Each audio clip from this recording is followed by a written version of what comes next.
이스라엘은 비가 오지는 않아요. 많이 오지는 않지만 그래도 성경에 보면 이른 비 또는 늦은 비라는 표현이 있지요. 우기가 있습니다. 이른 비는 우기가 시작되는 10월, 11월 달에 내리는 비고, 또 한 12월경에 약간 중간에 겨울비가 내리고, 그러다가 우기의 끝자락인 3월달, 4월달에 내리는 비를 성경에서 말씀하는 늦은 비라고 말합니다. 스가랴 10장 1절에 이런 말씀이 있어요. 봄비가 올 때에 여호와 곧 구름을 일게 하시는 여호와께 비를 구하라. 무리에게 소낙비를 내려서 밭의 채소를 각 사람에게 주시리라. 이 말씀에서 봄비라는 말, 소낙비라는 말, 이게 밭의 곡식과 채소를 살찌게 하는 단비, 즉 늦은 비예요. 이 비를 맞고 풍성한 결실을 맺은 밭에 작물들을 거두게 되는데, 그 중에서도 보리와 밀, 이걸 추수하는 때가 언제냐? 바로 요즘입니다. 그래서 이때를 기념해서 지키는 절기가 성경에서 가르쳐 주신 맥추절, 그리고 오늘 우리가 성경의 그 맥추절, 맥추 감사주의를 지키는 겁니다. 그래서 해마다 이맘때가 되면 늘 드는 생각이 뭐냐면, 이 반년이 정말 빨라요. 엊그제 새해 시작한 것 같은데 벌써 반년 지났잖아요. 그리고 또 한 가지 드는 생각이 뭐냐면, 빠르지만 그 한 해의 절반을 하나님께서 은혜 중에 지켜주셨다, 그런 감사의 마음입니다. 오늘 여기까지 도우신 에베네셀의 하나님께서 우리 성도들의 남은 반년도 지켜주시고 남은 평생도 그렇게 지켜주시기를 주의 이름으로 축원합니다. 여러분, 우리가 살다 보면 인생 가운데 큰 위기를 맞을 때가 있습니다.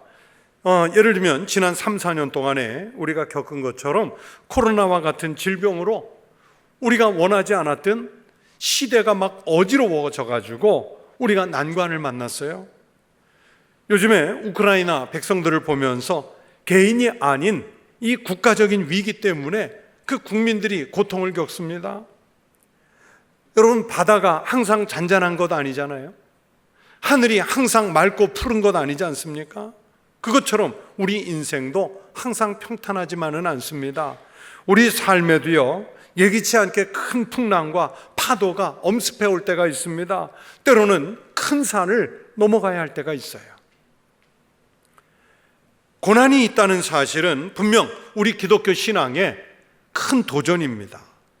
많은 사람들이요, 신앙이 있다, 나는 예수를 잘 믿는다, 나는 교회 출석 잘한다, 신앙을 생활을 몇십 년 했다 말은 하면서도 막상 고난을 만나게 되면 하나님께, 아니 왜 하필 나에게 이런 일이, 하나님이 도대체 계시기는 합니까?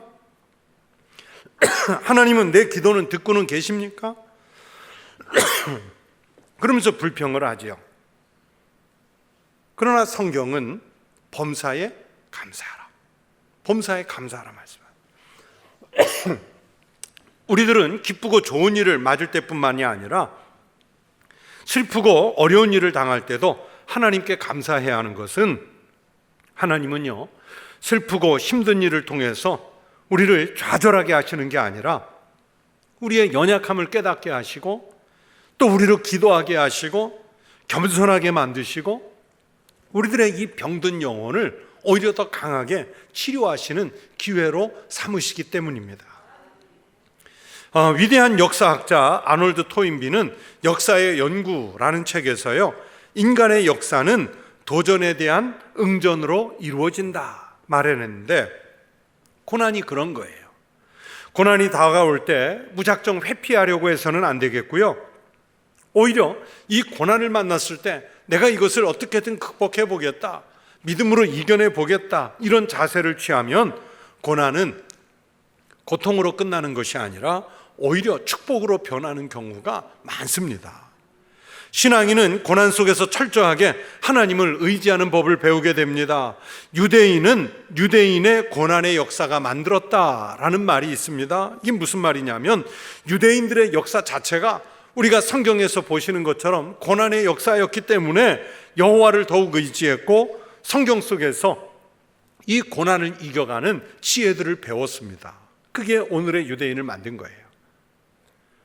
우리 속담에도 비슷한 말이 있습니다. 감압불로 구워낸 도기는 결코 빛이 바래지 않는다. 여러분, 뜨거운 불 속에 구워진 독이어야 그 빛이 상하지 않아요. 험한 바다는 유능한 선장을 만든다는 말이 있죠. 또 온실에서 자란 화초보다 들판에서 눈 맞고 비 맞고 바람 맞으며 자란 들꽃이 훨씬 더 강해요. 조개가 살을 찢는 쓰라린 아픔이 없이는요, 우리가 그렇게 귀하게 여기는 진주가 탄생할 수 없습니다. 뜨거운 불을 통과하지 않으면 아무리 돌 속에 금성분이 많이 들어있어도 그냥 돌일 뿐이에요. 그런 것처럼 우리 인생도 고난의 때를 지나지 않고는 진정한 하나님의 자녀가 될 수 없다는 말씀입니다. 오늘 읽은 이사야 이 본문 말씀에 생사간의 큰 위기에 봉착한 분이 주인공인데 그분은 유다의 히스기야 왕입니다. 다윗만큼 훌륭한 믿음의 사람 히스기야 왕입니다. 히스기야가 어느 날 청천벽력 같은 소리를 선지자 이사야로부터 듣습니다. 왕이시여, 하나님께서 당신을 오늘 죽인답니다. 여러분, 제가 오늘 이 강단에서 예배 드리고 있는 여러분에게, 여러분 오늘 예배 마치고 저 문을 나서는 순간 모두 죽습니다. 얼마나 청천벽력 같은 소리입니까? 그것뿐입니까? 지금 나라가요, 아수르에게 침략을 당해서 이스라엘 전 국토를 빼앗기다시피 했고, 지금 왕궁이 있는, 그러면서 성전이 있는 시온산 예루살렘만 겨우 버티고 있는데 이 예루살렘마저도 함락당할 위기 가운데 있는 거예요. 한마디로 지금 히스기야 왕은 내우 외환에 빠져 있는 겁니다. 자신이 병들어 죽거나 나라가 망할 것 같은 큰 일을 눈앞에 두었지만 히스기야는 이 절체절명의 위기에서 고난을 통해 하나님께 감사하는 법을 배웠습니다. 그는 죽음 직전에 경험한 하나님의 놀라운 자비를 잊을 수가 없었습니다.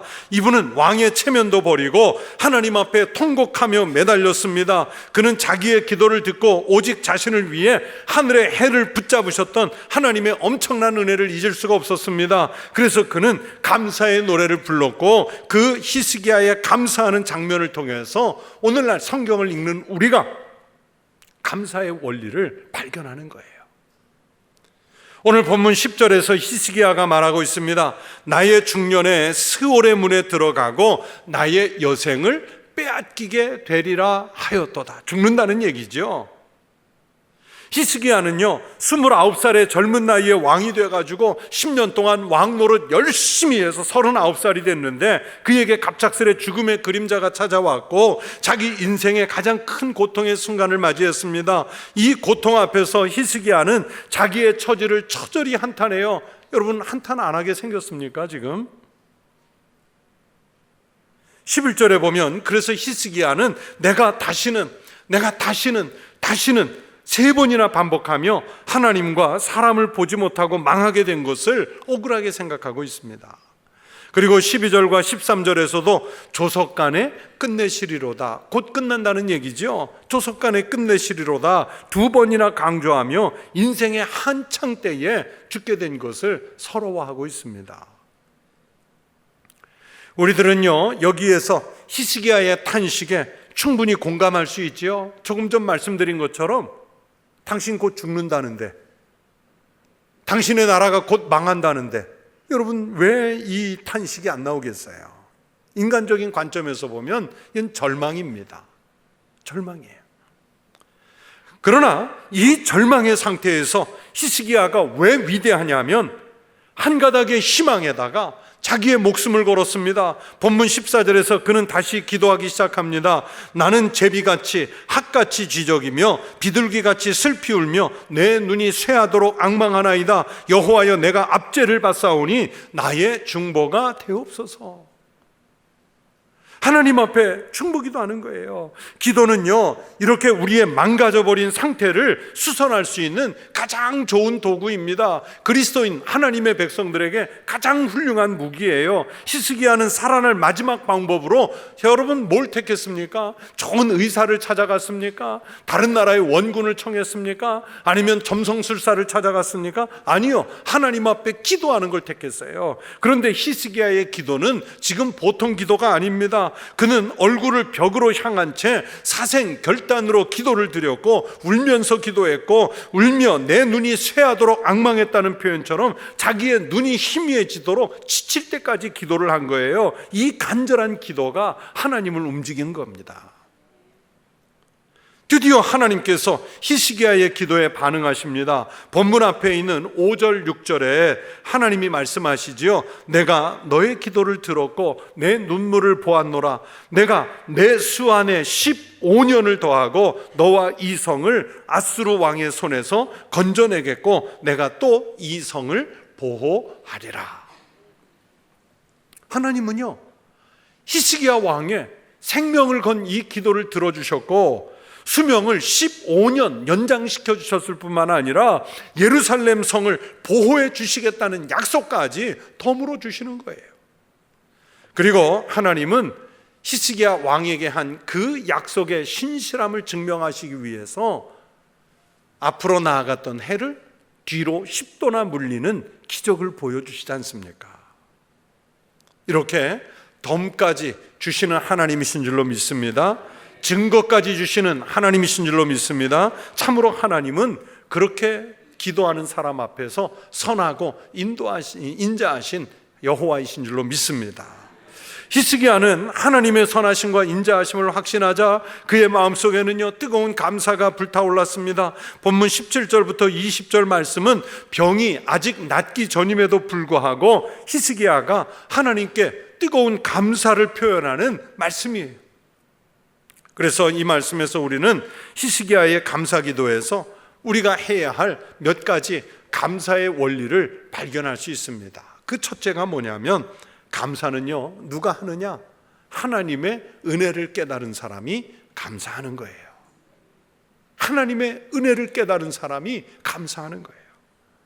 17절에서 히스기야가 말하지요. 보옵소서, 내게 큰 고통을 더하신 것은 내게 평안을 주려 하심이라. 이 고백이 깨달음의 고백이에요. 즉 고통은 하나님의 은혜로부터 비롯됐다는 말입니다. 하나님은 우리들을 강하게 만드시려고요, 때로는 고통을 지나가게 하시고 아픔을 겪게 하시는 그런 하나님이시라는 것을 깨달아야 합니다. 어떤 사람들은요, 인생의 난관을 만나면 불행하게만 생각하고 이런 아픔이 행복의 전주곡이 될 수 있다는 사실을 인정하려고 하지 않습니다. 그래서 어떻게 하든지 고통을, 고난을, 환난을 피하고만 싶어 하잖아요. 그러나 고통은 피해보면요, 피할수록 더 빨리, 더 빠른 속도로 우리에게 다가오는 느낌을 줍니다. 하나님은 우리에게 고통을 허락하실 때 자유라는, 진실이라는, 삶의 지혜라는 열매를 함께 예비했다가 주시는 거예요. 어떤 무명 시인의 시에 이런 내용이 있더라고요. 하나의 꽃나무가 있다. 잎은 애벌레에게 뜯긴다. 꿀은 벌에게 뺏긴다. 향기는 바람에 날려 보내야 한다. 얼핏 보기에 이 꽃나무는 모든 것을 빼앗겼다. 그러나 사실상 이 꽃나무는 잃은 것이 하나도 없다. 가을이 되면 열매를 얻기 때문이다.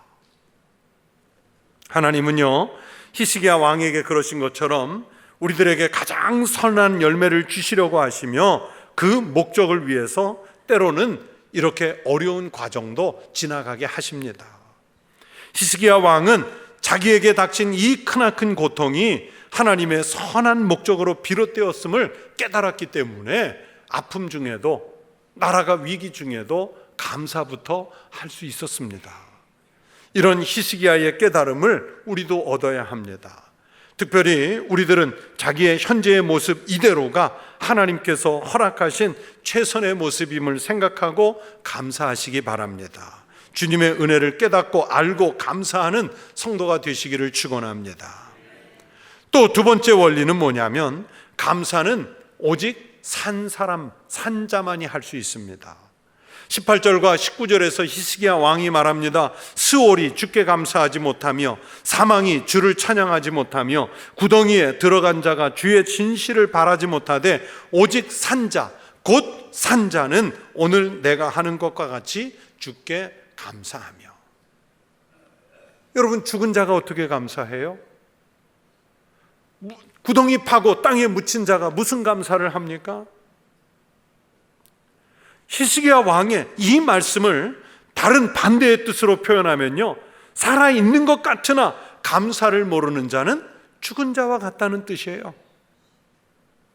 여러분, 오늘 우리가 교회당 예배당에 와서 앉아 있어서 살아있는 것 같아도요, 이 자리에 수십 년 앉아 있어도 감사할 줄 모르면 죽은 자로 앉아 있는 거예요.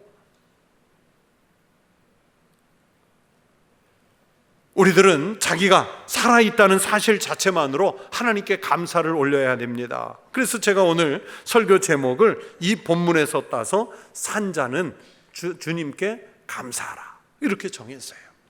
누가 감사할 줄 안다고요? 산자. 우리들은 인생살이가 쉽지 않음을 깨닫고 있습니다. 아침부터 저녁까지 이마에 땀이 넘쳐야 하지요. 게다가 급격히 변화하는 현시대 현대인은 자기가 살아가기 위해서 정신없이 달려가야 합니다. 하루하루를 너무나 바쁘게 살고 있습니다. 그래서 그리스도인이라고 할지라도 기도도 있고 감사도 있고 사랑도 있고 심지어는 하나님조차도 잊어버릴 시간이 얼마나 많습니까? 그러나 우리들은요, 이 바쁜 현실마저도 감사해야 합니다. 그것은 바로 우리들이 살아있다는 확실한 증거이기 때문입니다. 살아있는 자는 감사를 알고 죽은 자는 감사를 모른다는 이 말씀을 다시 한번 되새겨야 합니다. 여러분에게 묻습니다. 여러분 살아있습니까? 여러분 아니면 죽었습니까? 감사할 줄 아는 영혼은 산 사람이고, 이곳에 앉아 있으나 감사를 할 줄 모르면 여러분의 영혼은 죽은 자입니다. 산 자의 영혼이 돼서 감사하시기를 축원합니다. 세 번째는요, 감사하는 법을 다른 사람에게 가르쳐 주어야 한다고 말씀했어요. 19절 후반부에서 히스기야 왕은 다음과 같이 말하고 있습니다. 주의 신실을 아버지가 그의 자녀에게 알게 하리이다. 부모는 자녀들에게, 선생은 학생에게, 목자는 성도에게 감사하는 법을 가르쳐야 합니다. 또 우리들은 서로가 서로에게 감사하는 법을 가르쳐야 합니다. 왜냐하면 천성적으로 인간은 감사를 잘 모르기 때문이에요. 우리 인간들이 은혜를 잊어버리는 것은 어쩌면 죄인으로서 너무 당연한 일이죠. 감사를 모르는 인생의 모습은 마치 들판의 잡초와 같아서요, 가만히 놔두면 그들의 마음속에서는 선한 열매를 맺는 게 아니라 배은 망덕이 자라나게 됩니다. 그러나 감사하는 것은 화초와 같아서 물도 주고 정성스럽게 기르고 사랑하고 가꾸어야 됩니다. 우리들은 감사하는 습성을 마음속에서 정성껏 자꾸 키워낼 줄 알아야 돼요. 여러분 감사하십시오. 그리고 그 감사를 서로 나누십시오.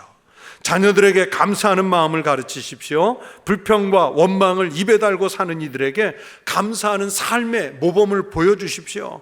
우리가 가르치고 나누는 감사가 세상을 변화시킬 겁니다. 우리 교회가, 우리 성도들의 가정과 삶이 서로 감사를 가르치는 축복이 있기를 주의 이름으로 축원합니다.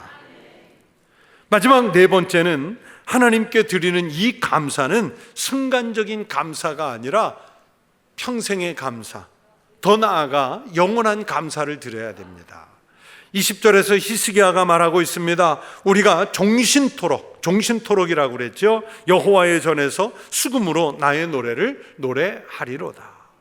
히스기야는 죽을 때까지 하나님께 감사 찬양을 드리겠다고, 감사 없이는 살 수 없다는 것을 깨달았습니다. 그래서 그는 항상 감사하는 삶을 살아왔고, 또 앞으로도 일생 하나님의 은혜에 빚진 자로 살아가겠다고 고백하는 것입니다. 언제까지? 종신토록. 순간마다 전적으로 하나님께 의지하며 그분의 무한한 은혜에 감사하시기를 축원합니다. 유명한 칼럼니스트인 이규태 선생은 그의 글에서 한국인이 가지고 있는 공통적인 병이 있는데 감사 결핍증이라 그랬어요. 제가 아는 범위 내에서 이 이규태 선생은 기독교인이 아닙니다. 그런데도 이런 얘기를 했어요. 한국인은 감사 결핍증을 가지고 있대요.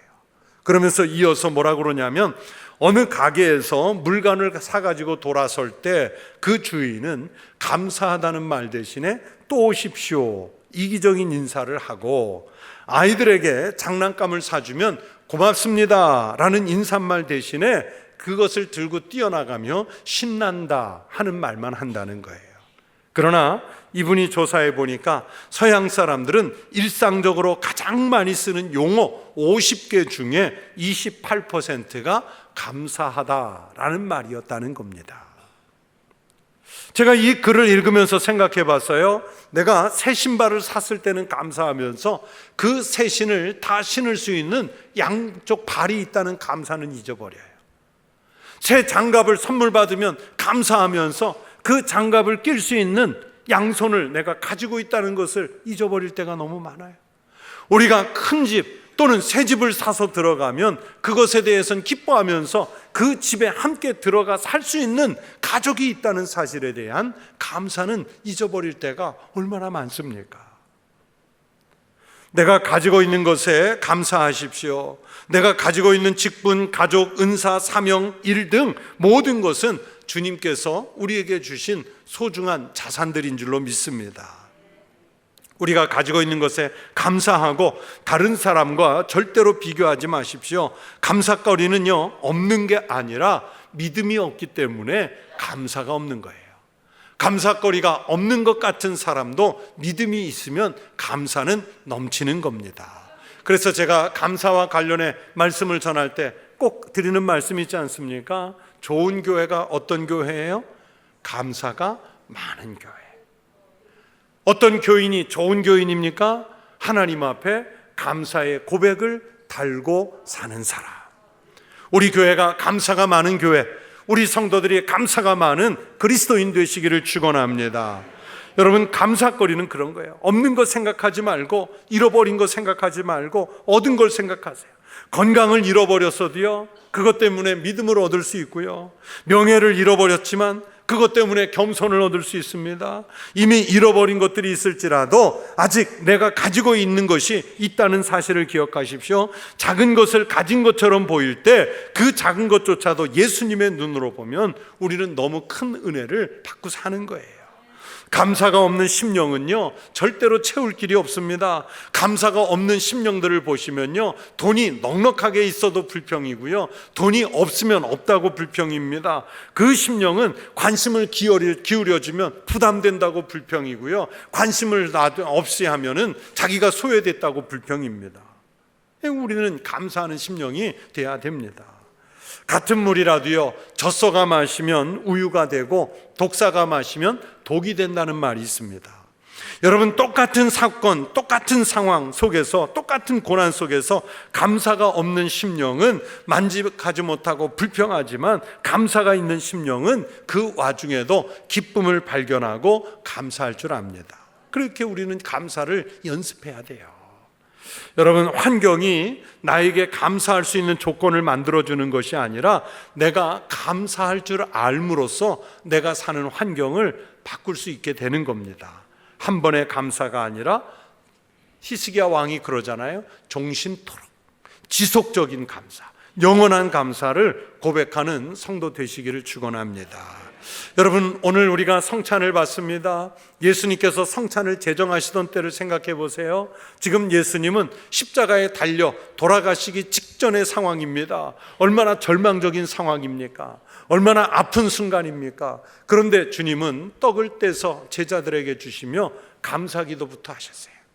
주님께서는 제자들에게 잔을 주시면서 먼저 감사기도부터 하셨어요. 어디 환경이 좋고 형편이 좋고 행복할 때입니까? 아니요, 십자가를 눈앞에 두었을 때입니다. 사도 바울을 보십시오. 감옥에서도 신라와 함께 이중창으로 찬송의 하모니를 이루었지 않습니까? 그랬더니 옥문이 열렸어요. 그들을 묶어뒀던 착고가 풀렸습니다. 자기들을 감시하던 간수가 예수를 믿습니다. 문제는 감옥에 있느냐 궁궐에 있느냐가 아니라 바로 우리의 마음과 생각의 방향일 줄로 믿습니다. 지나간 삶을 회고해 보면요, 우리 하나님은 결코 인색하지 않았습니다. 하나님께서 붙들어 주셨기 때문에 우리는 지금 이 순간 존재하는 줄로 믿습니다. 우리들은 이 은혜를 깨닫고 첫 열매를 드림으로, 물질과 시간을 드림으로, 그리고 온몸 전체를 드림으로 하나님께 감사해야 할 것입니다. 감사는 산자가 할 수 있는 마땅한 도리입니다. 살아있는 성도는요, 감사부터 해야 합니다.